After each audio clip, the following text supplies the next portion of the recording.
Good morning बच्चों। आज binomial theorem का फर्स्ट लेक्चर है। इसके टोटल 2 लेक्चर हैं। आज फर्स्ट लेक्चर करेंगे। ठीक है, तो बाइनोमियल थ्योरम क्या होती है? x प्लस ए पावर n, कोई 2 टर्म्स हैं, उनकी पावर n जो है n 1 2 3 4 5 जो मर्जी हो सकती है, तो इक्वल टू इसके होता है c। सबसे पहले जो यहाँ पावर है वो लेनी है 0, x पावर n जो फर्स्ट टर्म है उसकी हाईएस्ट लेनी है, जो सेकेंड है उसकी 0, 0 मीन्स 1, प्लस उसके बाद C n, total number of term. ये एन तो ऐसे ही रहेगा, ये वाली टर्म 0 से 1 हो जाएगी, इंक्रीज कर लेंगे, 1 से 2 में आ जाएगी अगले में। सेम ऐसे ही जो फर्स्ट टर्म लगाई है उसकी हाईएस्ट पावर ली है, इसकी एक एक पावर कम करते जाएंगे, जो सेकंड टर्म है उसकी एक एक पावर बढ़ाते जाएंगे। इसमें ए पावर 0 था, इसमें ए पावर 1 आ गया। ऐसे C N 2 x power n minus 2 a power 2, C n 3 x power n minus 3 a 3 and C N n. Last में क्या आएगा? जो फर्स्ट की हाईएस्ट ली थी वो कम होते होते 0 हो गई, और जिसकी 0 से स्टार्ट करी थी वो हाईएस्ट पे आ गई। ठीक है, where n is the positive integer, तो इसको हम बोलते हैं binomial theorem for positive integral index. आपने फॉर्मूले पढ़े हैं, a प्लस बी पावर 1, तो a प्लस बी होता है a plus B whole square क्या है? A square plus B square plus 2ab। ऐसे ही a plus B whole cube क्या होता है? A cube plus B cube 3a square B plus 3ab square and so on. ये फॉर्मूले actual में क्या है? ये बाइनोमियल थ्योरम ही है। ठीक है, इसमें क्या है? पावर 1 है तो 2 टर्म्स हैं, पावर 2 है तो 3 टर्म्स आई हैं, पावर 3 है तो 4 टर्म्स आई हैं एंड सो ऑन। इसका मतलब क्या है? जो बाइनोमियल थ्योरम होती है उसमें नंबर ऑफ टर्म्स क्या होंगी in this expansion?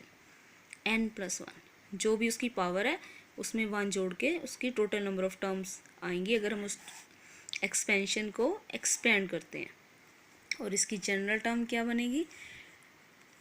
T r plus 1 C N r x power n minus r into a power r. C 1 plus x power n आ जाए। ठीक है, तो एक्सपेंशन क्या हो जाएगा? फर्स्ट टर्म ये तो 1 ही है, 1 की जो मर्जी पावर लगाते रहो 1 ही आएगा। सेकंड की 0, फिर सेकंड टर्म की पावर 1, सेकंड टर्म की power 2 up to X power n आ गया। नेक्स्ट है sum of binomial coefficients in 1 plus x power n। ठीक है, इसका सम क्या होता है? जो बाइनोमियल कोफिशिएंट होते हैं ये 2 पावर n के इक्वल होता है। अगर इस टर्म को हम राइट हैंड साइड ले जाएं सी एन 0 को, तो इसकी वैल्यू क्योंकि 1 है तो ये इसकी वैल्यू कितनी आ गई? 2 पावर n माइनस 1।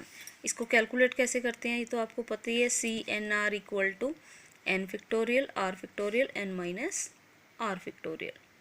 ठीक है, तो अगर और टर्म्स लेते हैं हम C N 1 C n 3 C n 5 and so on, तो इसकी वैल्यू हमेशा C N 0 C N 2 n 4 इसके इक्वल आएगी। उसका रिजल्ट होएगा 2 पावर n माइनस 1। और sum of binomial coefficients in 1 minus X power n is 0। इसमें हमेशा जो बाइनोमियल कोफिशिएंट हैं उसका जो सम होएगा वो हमेशा 0 के इक्वल होएगा। जब भी हम एक्सपेंड करते हैं, फर्स्ट नंबर पे आया था सी एन 0, लास्ट में सी एन एन। ठीक है, तो आपको दोबारा याद करा देती हूँ। ये एक्सपेंड किया हमने, सी एन 0 आया, लास्ट में सी एन एन, तो सी एन 0 और सी एन एन दोनों की वैल्यू सेम आएगी जब हम सॉल्व करेंगे। ऐसे ही सी एन 1 सी एन जो इससे पहले वाली टर्म है एन एन माइनस 1, इन दोनों का रिजल्ट सेम आएगा। ऐसे ही स्टार्टिंग से थर्ड और लास्ट से जो थर्ड होगा उसका रिजल्ट सेम होएगा। तो इसका मीनिंग क्या है? C N 0 equal to C N N है, C N 1 equal to N N minus 1 है, ऐसे C N 2 equal to N N minus 2 है एंड सो ऑन। तो रिजल्ट क्या हुआ? C N R equal to C N N minus R के equal. That is coefficients of term equidistant from the beginning and are equal. अब expand कैसे करते हैं binomial theorem से वो देखना है। फर्स्ट क्वेश्चन है एक्सपेंड 2x माइनस 3 पावर 6। इसमें फर्स्ट टर्म x है, सेकंड टर्म a है। ठीक है, तो नेगेटिव है क्योंकि इसमें जो हमने फॉर्मूला लिखा उसमें प्लस का साइन था, तो इसमें क्या लिख देंगे? Plus minus 3 power 6। अब थ्योरम क्या थी, सी एन इसमें 6 है, 6 0 से स्टार्ट किया, जो फर्स्ट टर्म है उसकी हाईएस्ट पावर ली है, सेकंड है उसकी 0 ली है, -3 पावर 0 1 है, ठीक है, प्लस C6 आर की वैल्यू 0 से 1 होगी, 2x की पावर एक कम कर देंगे, सेकंड टर्म की एक पावर बढ़ा देंगे, 0 से 1 होगी। ऐसे ही C6 R2 हो जाएगा, इसकी पावर 5 से 4 आ गई, इसकी 3 की पावर 1 से 2 पे आ गई। ऐसे ही नेक्स्ट में R3 आ गया, 4 से पावर 3 होगी, -3 की पावर इंक्रीज होके 3 आ गई। R इक्वल टू जब 4 है, 2x पावर 2 हो गया, इसकी पावर 4 होगी। ऐसे ही जब C6 5 आया, इसकी 2 से 1 आ गई, -3 की 5 होगी। और जब दोनों इक्वल हो गए तो इसकी 0 होगी, मीन्स ये 1 के इक्वल हो गया, तो इसकी 6 जो हाईएस्ट थी वो आ गई। अब इन सभी कोफिशिएंट्स को हमने सॉल्व करना है और इसमें पुट करना है। अब C6 0 फॉर्मूला क्या था, n factorial R factorial n minus R factorial, ठीक है। 0 फैक्टोरियल की वैल्यू 1 होती है, तो 6 फैक्टोरियल अपॉन 6 फैक्टोरियल कैंसिल होके 1 आ गया। C6 1 6 factorial 1 factorial, 6 minus 1 5 factorial है, तो इसको हम 5 तक ही ओपन करेंगे। 6 इंटू 5 फैक्टोरियल लिख लिया, तो ये दोनों कैंसिल हो गए, 6 आ गई। ऐसे ही C6 2 इसको सॉल्व करके 15 आ गया, 6 3 को सॉल्व करके 20 आ गया। नेक्स्ट C6 4 को सॉल्व किया, 15 आया, C6 5 को किया 6 आया, 6 6 को किया 1 आया। अब इसमें भी आप देख सकते हो, जो फर्स्ट टर्म निकाली हमने C6 0 सॉरी C6 0 उसकी वैल्यू, और जो C6 6 है उसकी वैल्यू सेम है। ऐसे ही सेकंड टर्म और सेकंड लास्ट टर्म इनकी सेम है, ठीक है। तो ऐसे सभी की वैल्यूज सेम होती हैं। अब इनको वैल्यूज़ को पुट कर दिया और इनको सॉल्व कर दिया, तो ये इसकी एक्सपेंशन आ गई। ऐसे ही नेक्स्ट है, अगर कोई टर्म दे रखी हो 98 पावर 5 दे रखा है, इसको हमने सॉल्व करना है, तो इसको हम क्या कर सकते हैं, बाइनोमियल से सॉल्व कर सकते हैं। 98 मीन्स 100 माइनस 2। अब इस पर सेम वैसे ही बाइनोमियल थ्योरम लगा देंगे। n 5 है, 5 0 फर्स्ट 100 की पावर 5। अब देखो जो आपने पिछला क्वेश्चन किया, सेंटर में नेगेटिव था, ठीक है, तो प्लस माइनस साइन आते हैं, तो हम सीधे भी इसको डायरेक्ट ऐसे लगा सकते हैं, प्लस माइनस। तो C5 1 100 इसकी पावर कम कर दी, 2 की पावर 1। ये सारी टर्म्स लिख ली, सारे इनको कोफिशिएंट्स को हम सॉल्व कर लेंगे और ये हमारा आंसर आ जाएगा। नेक्स्ट असाइनमेंट है, ये आपने क्वेश्चन खुद सॉल्व करके देखना है, एक्सपेंड करना है इन दोनों को। ऐसे ही इसको भी using binomial theorem 96 means 100 minus 4 लिख के करोगे, इसको 100 प्लस 1 लिख के करोगे। नेक्स्ट क्या है, अगर कोई एक्सपेंशन दे रखा है उसकी मिडल टर्म फाइंड करनी है। अब इसमें पावर 7 है, इसका मतलब क्या है, इसमें नंबर ऑफ टर्म्स कितनी होंगी, जितनी पावर है उससे एक ज़्यादा होती है, 8 टर्म्स होंगी। 8 टर्म्स मीन सेंटर में कौन सी टर्म आएगी, मिडल में कौन सी आएगी, तो कोई एक तो आ नहीं सकती, ठीक है। तो हमने क्या करना है, 3 टर्म्स लेफ्ट हैंड साइड छोड़ दें, 3 राइट साइड छोड़ दें, 4th और 5th जो है 2 टर्म इसकी मिडल टर्म होंगी। इट मीन्स हमने T4 T5 फाइंड करना है। अब जनरल फॉर्मूला हमारा क्या होता है, TR + 1 CNR x power n minus r a power r, इसमें वैल्यूज पुट कर देंगे, ठीक है।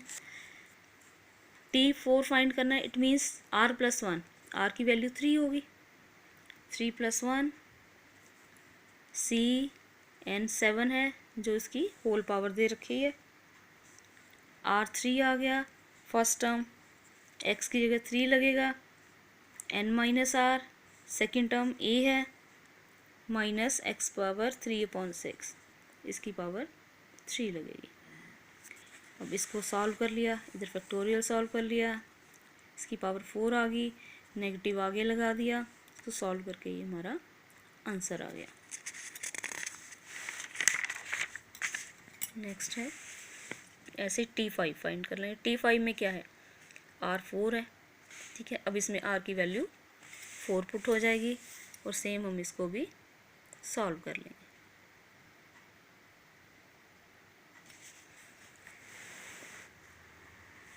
नेक्स्ट है find middle term in this expansion. अब इसमें पावर 10 है तो नंबर ऑफ टर्म्स 11 होगी।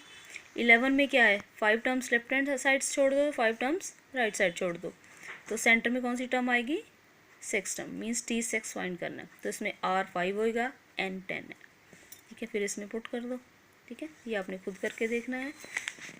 नेक्स्ट है, अगर किसी टर्म का कोफिशिएंट फाइंड करना आ जाए, coefficient of x power 6 in x plus 3 power 8, तो हमें नहीं पता कि किसके साथ x पावर 5 आएगा, कौन सी टर्म होएगी। 9 टर्म्स बनेंगी, 9 में से कौन सी होएगी। अब इसमें तो 9 है, या तो सारी टर्म्स ओपन करें, हम उनको सॉल्व करें तब पता चलेगा, या फिर हम जनरल फार्मूले से फाइंड कर सकते हैं। तो हम एज्यूम क्या करेंगे, TR+1 with the term containing x power 5, कि जनरल टर्म जो है उसी में x पावर 5 आता है। तो पहले जनरल टर्म लिख दी, TR+1। ठीक है, अब R की वैल्यू नहीं हमें पता, N की पता है, X पता है, A पता है, वो वैल्यूज इसमें पुट कर दी। ठीक है, अब हमने क्या फाइंड करना है, x पावर 5 का कोफिशिएंट। तो इसमें x की पावर 5 कब आएगा, अगर 8 माइनस R की वैल्यू 5 के इक्वल हो। ये 5 के इक्वल कब होएगी, व्हेन R इक्वल टू 3 हो। R3 means T4 with the term containing x power 5। तो T4 हमने फाइंड कर देना है। तो R हमें पता चल गया, अब R क्या है, 3 है। तो इस एक्सपेंशन में TR+1 लिखा था, उसमें R की जगह उसकी वैल्यू पुट कर दी 3, और उसको सॉल्व कर दिया। सॉल्व करके ये टर्म आ गई। तो हमें x पावर 5 का कोफिशिएंट पूछा है, तो कोफिशिएंट क्या हो गया, 1512। ये हमारा आंसर आ गया। ऐसे ही अगर find the term independent of x find करनी आ जाए, या इंडिपेंडेंट ऑफ x को एब्सोल्यूट टर्म भी बोल देते हैं। एक्सपेंशन दिया हुआ है, फिर हमें नहीं पता अब कौन सी टर्म इंडिपेंडेंट ऑफ x आएगी, तो हमने TR+1 को ही एग्ज्यूम कर लेंगे कि ये इंडिपेंडेंट ऑफ x है। TR+1 लिख दिया। इसमें R की वैल्यू नहीं पता, जैसे पिछले क्वेश्चन में किया, बाकी सारी वैल्यूज हमने पुट कर दी। ठीक है, x वाली टर्म्स को कंबाइन कर दिया। अब ये इंडिपेंडेंट ऑफ x कब होएगा, अगर यहाँ पे x की पावर 0 हो, means 20 minus 5 R equal to 0 के हो। ये कब होएगा, व्हेन R इक्वल टू 4 है। तो R की वैल्यू में पता चल गई, इसका मतलब T5 क्या है, is the term independent of x, और T5 की वैल्यू फाइंड कर दी। ऐसे ही find 6 term from end in the expansion. तो एंड से अगर काउंट करें तो 6 टर्म आनी चाहिए, वो फाइंड करनी है। अब इसमें पावर 12 है, नंबर ऑफ टर्म्स 13 है।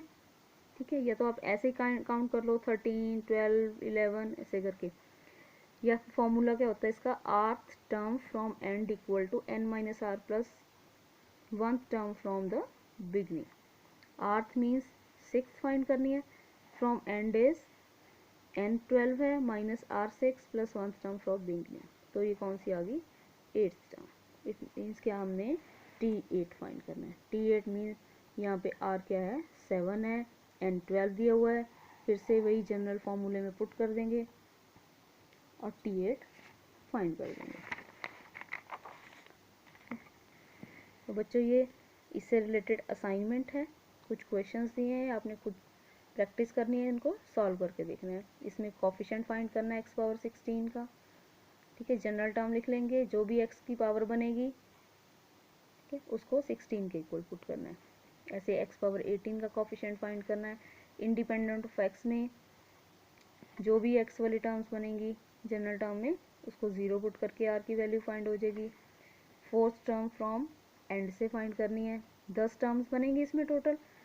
ठीक है, और इनमें आपने दोनों में मिडल टर्म फाइंड करनी। पावर 9 है तो नंबर ऑफ टर्म्स 10 होगी, इसमें 2 मिडल टर्म आएगी। इसमें पावर 10 है तो नंबर ऑफ टर्म्स 11 होगी, तो 1 मिडल टर्म आएगी। देखो ये ऑड होता है तो 2 आती है मिडल टर्म्स, पावर इवन होती है तो 1 आती है। थैंक यू बच्चों, अगर आपको ये वीडियो अच्छा लगा तो इसको शेयर करें, लाइक करें और सब्सक्राइब करें। और इस लेक्चर का जो पार्ट 2 है, सेकेंड लेक्चर बाइनोमियल का, वो ज़रूर देखें, वो इसकी कंटिन्यूशन है।